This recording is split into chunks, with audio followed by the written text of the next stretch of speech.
addoon alle oo allah si dhab ah addoon ugu oo alle keliya addoon u miyaa tahay mise cilmiga shaydaanka ayaa ku afduubtay markaasna waxaad addoon u noqonaysaa hadduu shaydaanku afduubto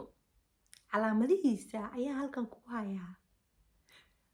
wixii oo ilaahay lagu raaligelinayay ayaa waxa ku raaligelinaysaa ninkaaga ama naagtaada hooyadaada ama aabahaaga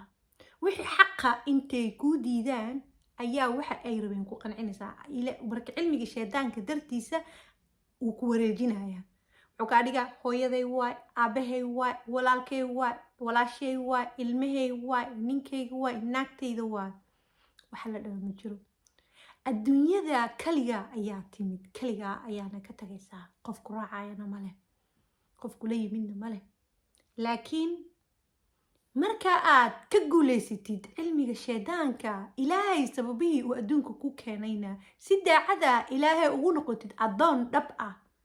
ayaa ayagana adduunyo badbaadin kartaa aakhirana ilaahay agtaada darajo ku siinaya waalidkaaga iyo walaalahaaga iyo ehelkaagaba laakiin qof kasta aad ka naxaysid iyo qof walba aad jeceshahay waxa ugu weyn ee lala jeclaadaa waa in uu ahaadaa addoon buuxa oo ilaahay keliya addoon u waana in aan u ogolaana qof walba in uu xor yahay ilaahay ayaa na xoreeyey addoommo manihin dad waxaan nahay addoommo alle manihin addoommo qabiileed oo qabiilka caabudo manihin dad caabudo waalidka waa waajib xaquu kugu leeyahay axkaana jirto waa maraysaa xaqooda siinaysaa laakiin waxa uu ilaahayga raali ka ahayn waalidkaaga kuma marsiin karaan walaalahaaga kuma marsiin karaan ilmahaaga kuma marsiin karaan ninkaaga naagtaada kuma marsiin karaan kadibna ruux kale ay ku dhawaan karaa ma jira marka hore waa in aad ka xorowdaada inta aadan qof kale ka xoroobinba nafsadaada ayaa ku addoonsanayso way ku addoonsanaysaa oo waxaa micno lahayn ayay kugu wadaysaa taada adiga oo ka xoroobinna qof kale sanku neefle aad ka xoroobi kartid ma jirto ogow inaad tahay shaqsi madax bannaan aan qofne si gaar ah u caabudi karin ilaa xaqa uu leeyahay inaad dadka siinaysid maahane waajib ayaa ku saaran ilaahay addoon alle ayaa tahay waajibaadku ku saaray waa inaad kasoo baxdaa qof walba xaqiisa siisaa adiga oo laakiin xaqaaga lagu tamanaynin maxaa yeelay haddaad dadka xaqooda siisid oo kaaga ay ku tumanayaan oo ka aamustid maxaa dhacayo berita naftaada ayaa haddana lagu weydiinayaa adiga ayaa meel lagu soo saaray waxa lagu dhaha in sidaa iyo sidaa lagu galo sidee raali ugu noqotay marka raali ahaanshaha alle ayaa kow dadka lama raaligeliyee xaqooda ayaa la siiyaa waana la jeclaadaa xaqooda ayaa la siiyaa waa la wanaajiyaa waxa qaladkana lagama qaato nin walbana meeshuu ilaahay ugu talagalay ayaa la dhigaa dadka dadna lama saramarsiiyo dadna lama hoos marsiiyo daacad ahow oo nadiif ah allana ku xirir wadnahaaga kadibna waxaad helaysaa nuurka alle nuurkii alle markaa heshina oo ilaahay u noqotid addoon dhab ah oo aan ruuxna ka heebaysan ilaa alla maahane waxaad noqonaysaa nuur ka mid ah dhibic uu ilaahay ku siiyey ayaa noqonaysaa ogow marka aad meel mugdi ah marka nal yar faynus laga shido way u wada iftiimeen meeshay rabaan ha jiraan intaasoo kilomitir u jiraan waa laga yaabaa inay arkaan haddee buuro ka celinaynin waxaa noqonaysaa nuurullah oo dhulka ku socdo maxaa yeelay ilaahay ayaa raaligelisay ma fahanta ilaahay ayaa raaligelisay naftaada ayaad ka adkaatay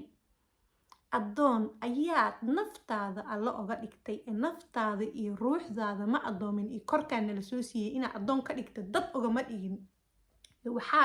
waxaad noqotay qof ilaahayna raaligeliya dadkana xaqooda siiya wax kastoo qof kasto xaquu leeyahay waalidka xaqay leeyihin walaalaha xaqay leeyihin ilmahaaga xaqay leeyihin ninkii naagta xaqay leeyihin naftaadana xaq ayay leedahay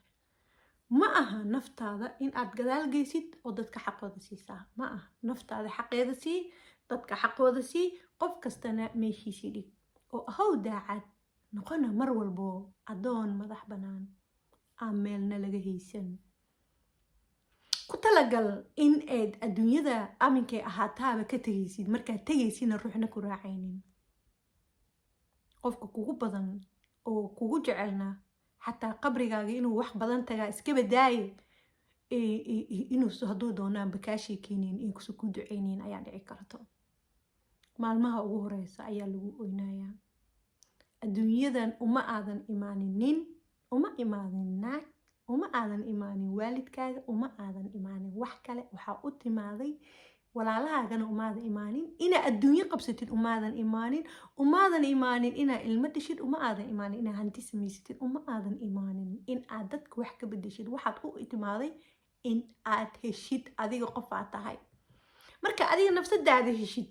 oo adiga soo guulaysatid taada ka adkaatid horta taada aysan noqon addoon sheedaan ee ka dhigtid addoon alle oo daacad noqotid oo naftaada gacanta ku dhigtid ayaa dadkane meeshay lahaayeen dhigi kartaa laakiin hataaba adigaba ilaahay wuxuu kuu keenayba sababihii uu ilaahay inta kuu keenayba hilmaamtid una haysatid ina u timaaday tamashlayn baartiyada inaa aadaa iyo aroosyada in aad u libisataa inaad dahabka iyo dheemanka xirataa inaad dharka ugu quruxda badan xirataa in aad isku dhistaa iska shaqaysaa in aad iscarfisaa in aad gurigaaga bedeshaa in aad dadka show u samaysaa adduunyada umaadan imaanin waqtigaaga ayaa khasaarisay marka warka aniga oo idinku badinaynin waxaan idin leeyahay sababaha aa inta u timaaday si aadan u hilmaamin mar walbo isla fariiso oo adiga isxisaabi ka hor inta aadan dadka qaladyadooda aadan ka hadlin dadka qaladyadooda laguma dirsan dadka noloshooda ayagaa iska leh qofkii xun qofkii wanaagsan qofkii si ee asaga ayay u taalaa businesskooda waayo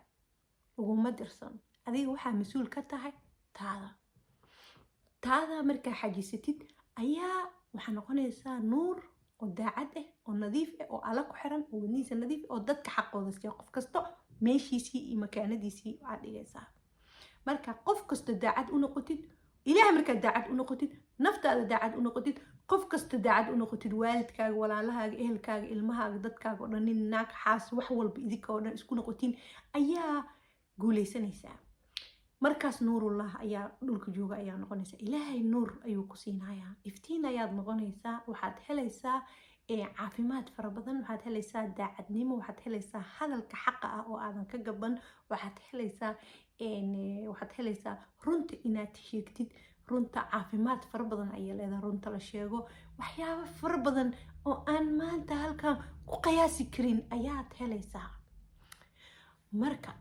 walaalahay qaaliyaalow qalbi uroonayaalow waa ismahaan khaliif cali iyo channelkeedii ahaa tuusintigraadka iyo barashada xikmadda waxaan idin leeyahay subscribe like and share السلام عليكم ورحمة الله وبركاته